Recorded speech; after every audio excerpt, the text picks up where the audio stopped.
Assalamualaikum warahmatullahi wabarakatuh.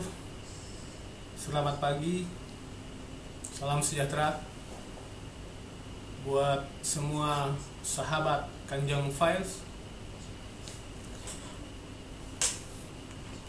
Semoga kita semua selalu dalam lindungan Allah Subhanahu wa Ta'ala. Amin amin ya Allah ya Rabbal alamin. Oke teman-teman, pagi ini saya ingin membahas tentang unit kendaraan Kia Carens milik saya yang sudah beberapa kali saya upload videonya di channel ini. Oke, yang pertama, ini ada yang bertanya, kenapa bisa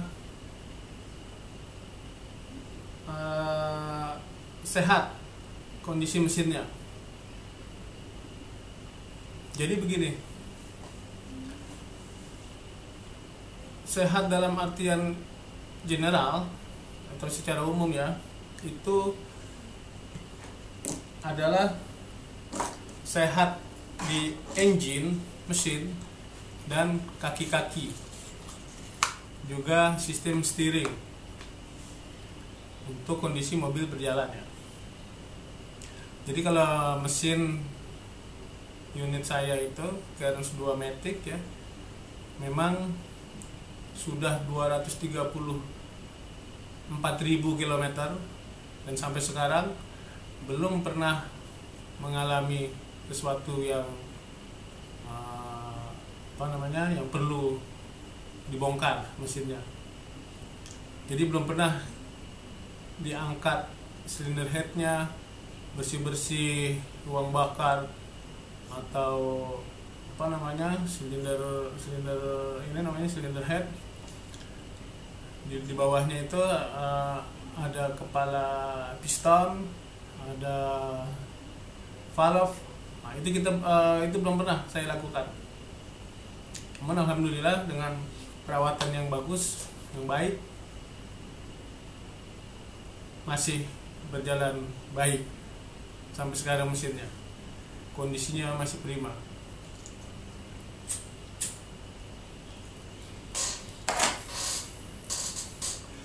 Nah, di sektor engine ini kita harus perhatikan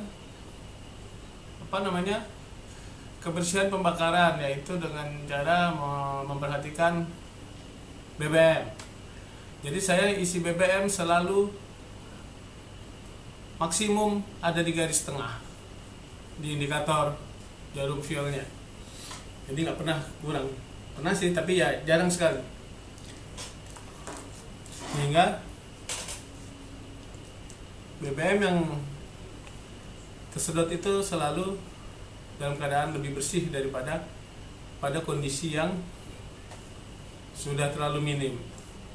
Dan ini juga pengaruh ke fuel pump ya, bagian rotaxnya. Nah, itu dia akan lebih panas. Lalu dalam sektor oli mesin, nah ini ada yang bertanya, pakai oli mesin apa? Mobil saya pakai oli mesin sepeda motor ya, speknya 1040, karena mesin Kia Carens membutuhkan ya, kita pakai bahasa membutuhkan dalam artian apa?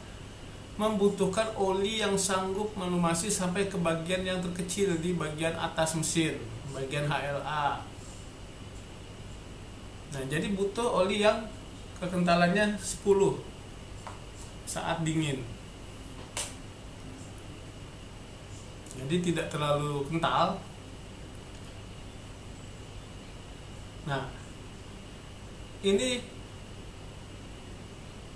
membuat oli sanggup naik ke atas dalam keadaan mesin masih baru dioperasikan. Kaitannya juga dengan pompa oli. Pompa oli bekerja lebih baik menyemprot ke atas.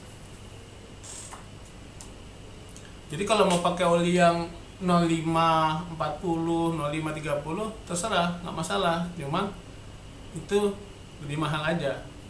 Yang jelas 10 itu udah cukup buat kebutuhan pelumasan di dalam komponen-komponen mesin Karen 2. Untuk Karen 1 juga sama.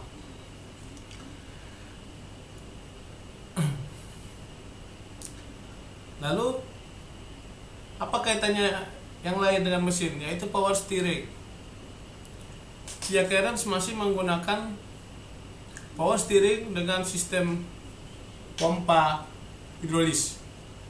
Nah, pompa ini menjadi beban dari mesin. Beda dengan mobil yang menggunakan electric power steering. Dia menggunakan motor, jadi hanya membebani aki atau baterai. Nah, untuk meringankan beban mesin, power steering ini harus dalam keadaan yang baik. Nah, supaya baik, di mobil saya power steeringnya saya menggunakan oli untuk matic gearbox atau disebut ATF, automatic transmission fluid.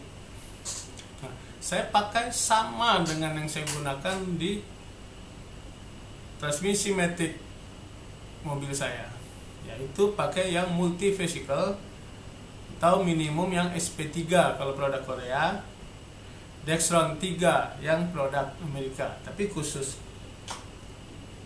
matic biasa. Jadi power steering bekerja lebih ringan daripada pakai oli power steering yang biasa. Sudah jelas, dengan lebih ringan maka kinerja mesin jadi lebih optimal.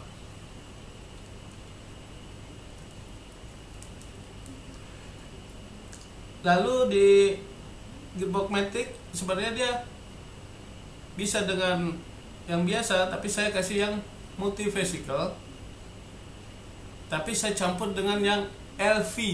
Ada ETF yang LV atau low viscosity.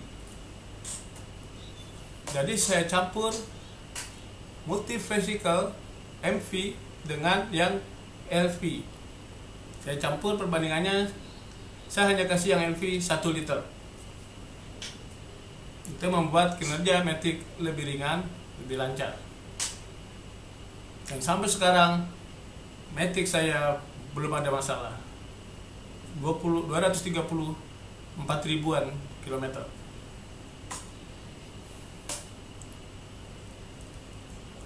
Lalu gini, Mbah, kok bisa irit kayak gitu, gimana caranya? Ya caranya yang tadi ini, oli mesin diperhatikan supaya mesin prima, dan yang gandulin mesin atau yang menumpang dengan pekerjaan mesin yaitu power steering harus dalam kondisi baik, diberi oli yang lebih baik. Lalu juga kompresor AC. Kompresor AC harus baik. Oli kompresor harus cukup. Ya. Tidak boleh kebanyakan freon.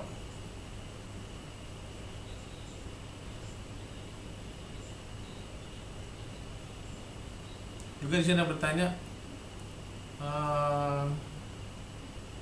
dalam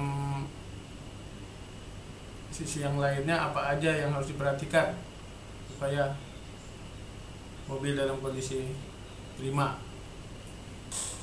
dan irit bahan bakar. Ya, irit bahan bakar itu pilihan ya. Jadi kita kalau mobil kita bisa lebih irit, itu seperti lagu Bengawan Solo ya, akan mengalir sampai jauh. Jadi liter yang sama kita bisa jalan lebih jauh. Jadi begini, Carens itu saya melihat ada suatu yang kurang pas di perbandingan gear atau di rasio perbandingan gear ya. Jadi memang berat tarikannya, makanya saya menggunakan ban depan sebagai penggerak karena sistem menggerak roda depan. Jadi saya menggunakan ban ukuran 175, 65% ketebalannya, dan ring pelek 15. Untuk roda belakang saya menggunakan ban 185 lebar tapaknya, tingginya 65%, dan ring velg yang sama yaitu 15 inch. Dengan demikian, tarikan awal mesin akan lebih ringan, dan jelas efeknya kemana-mana. Power steering juga lebih awet karena kerjanya lebih ringan.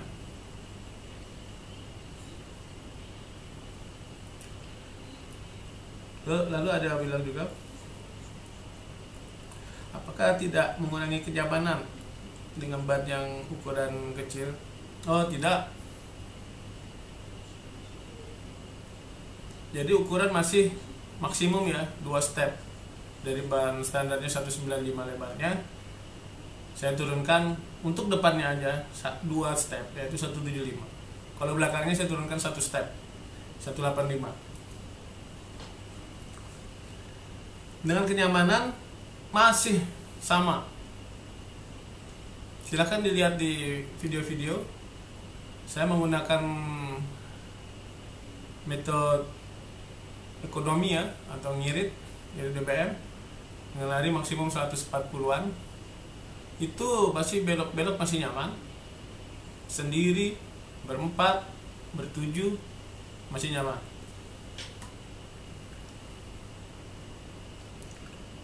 Lalu apakah perlu ada yang bertanya ini, perlukah stabilizer untuk aki bla bla bla bla bla? Saya jawab tidak perlu. Karena stabilizer arus aki itu sebenarnya ada di IC regulator di alternator. Jadi kalau alternator kita bagus, supply ke aki pun bagus. Dan IC regulator itu dia yang menjaga power voltase dari arus listrik tidak lebih dari 16 volt, sehingga membahayakan peralatan listrik di mobil, termasuk electronic control unit atau ECU, baik ECU mesin maupun ECU transmisi. Dan ada lagi ya, selain ECU mesin dan transmisi, ada lagi ECU electronic control unit di mobil Garden ya, untuk AC, lalu untuk central lock, dan sistem lampu kabin. Itu semua ada modulnya. Modul itu bisa disebut electronic control unit.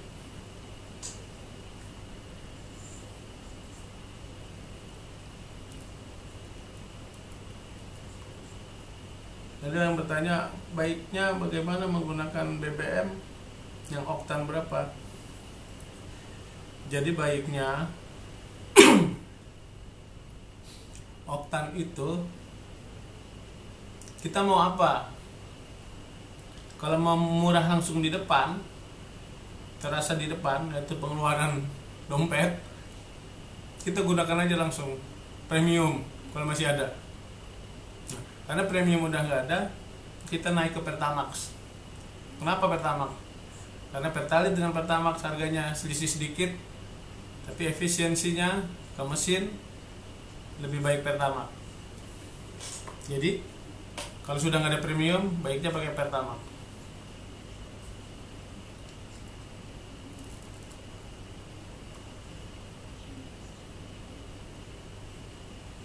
Lalu ada juga yang bertanya ini ya, soal apa ini, radiator. Oke.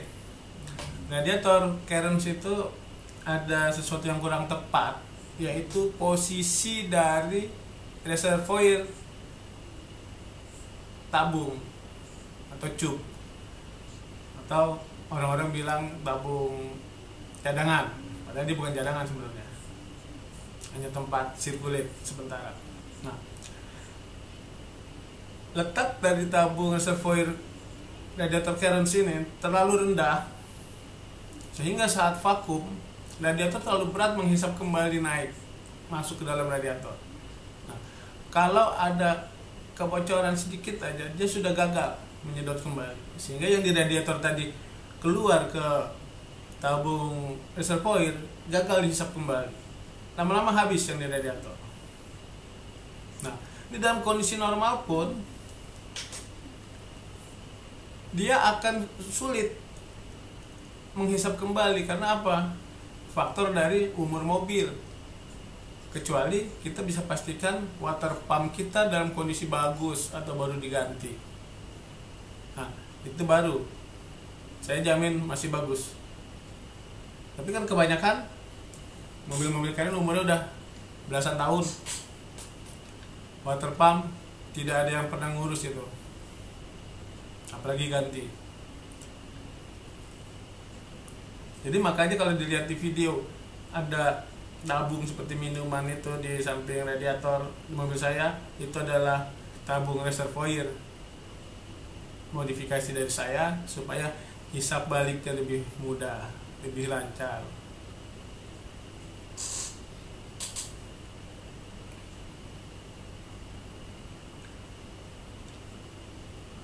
Oke, teman-teman, sementara itu dulu. Karena saya mau ada aktivitas lain.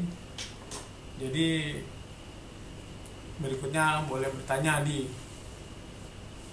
WhatsApp saya di 0852 1350 2222. Semoga apa yang saya sampaikan bermanfaat